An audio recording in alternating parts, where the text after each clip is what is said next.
আজকে সকালবেলায় অনলাইনে ঢুকে দেখলাম যে একটা বাচ্চা রাস্তার পাশে বসে ঢাকা শহরে কাঁদতেছে।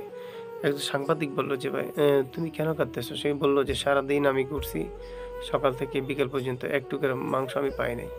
সকলে দ্বারে, দ্বারে গিয়েছি। সকলে আমাকে ধিক্কার দিয়ে হুম, ধমক দিয়ে বাহির করে দিয়েছে।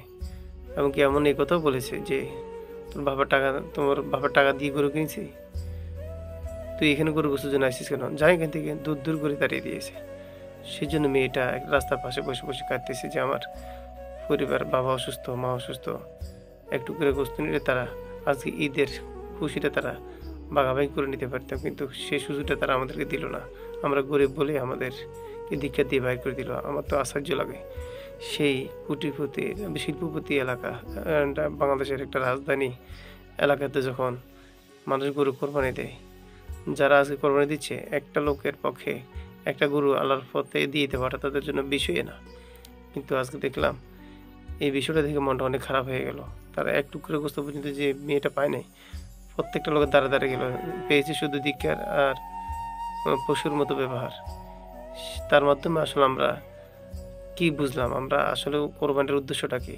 আমরা কি আসলে কি আল্লাহ সন্তুষ্টির জন্য কোরবানি দিতেছি? নাকি মানুষকে দেখানোর জন্য? আজকে এই ঘটনার মাধ্যমে কি প্রমাণিত হয়? আর তাছাড়া আরেকটা খবর দেখলাম, একটা লোক সারাদিন ঘুরার পরে ৩ টুকরা গোস্ত পায়, ৬০ টুকরা গোস্ত পায়, আধা কেজি গোস্ত পায়।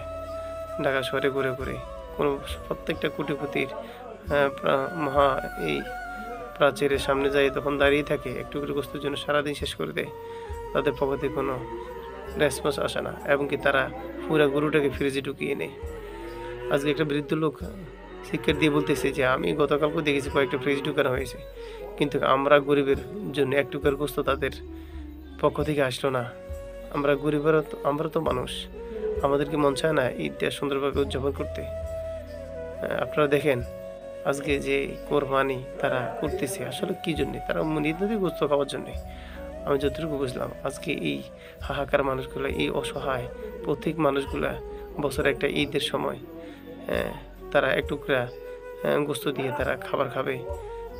হয়তো ঘরে মা বোনেরা ফিটে বানিয়ে বসে আছে। গোস্ত নিলে তারা ভাগ করবে, খাবে। সেই সুযোগটা পর্যন্ত তারা পায় নাই। সেই সুযোগটা তাদেরকে দেওয়া হয় নাই। আল্লাহ আমাদের সবাইকে সঠিক বুঝ দান করুক। একটা বৃদ্ধ মহিলা বলতেছে, "আমি একটা লোকের বারান্দায় দাঁড়িয়েছিলাম অনেকক্ষণ। তারা বলল, 'পরে আসেন।' আমি হাঁটতে পারি না। আমি এক জায়গায় একটু দূরে গিয়ে বসে আছে। কিছুক্ষণ পরে আসার পরে যখন বলছে, বাবা আমি তো আসছি।' বলল যে গোস্ত দেয়া শেষ হয়ে গেছে। অথচ কোনো গোস্তই দেয়া হয় নাই। আজকে এই মহিলাটা, যে বৃদ্ধ মাটা এখানে বসে আছিল ১ ঘন্টা ২ ঘন্টা। আপনি বসায় রেখেছিলেন কুকুরের মতো। তাকে যদি নাই দিতেন তাহলে আপনি কেন বললেন যে আপনি বসে থাকেন? আপনি অপেক্ষা করেন। সে তো আরো ২ টা বাড়িতে যেতে পারত। আজকে আমাদের এর মাধ্যমে কি বুঝলাম? আজকে আমাদের ব্যবহার পশুকে হার মানায়। আল্লাহ এইসব কুলাঙ্গারদেরকে আল্লাহ সহি বুঝ দান করুক। এইসব কোরবানি মানুষকে জন্য না দেখে আল্লাহর জন্য করেন। সেটাই কাজে আসবে। সালাম আলাইকুম।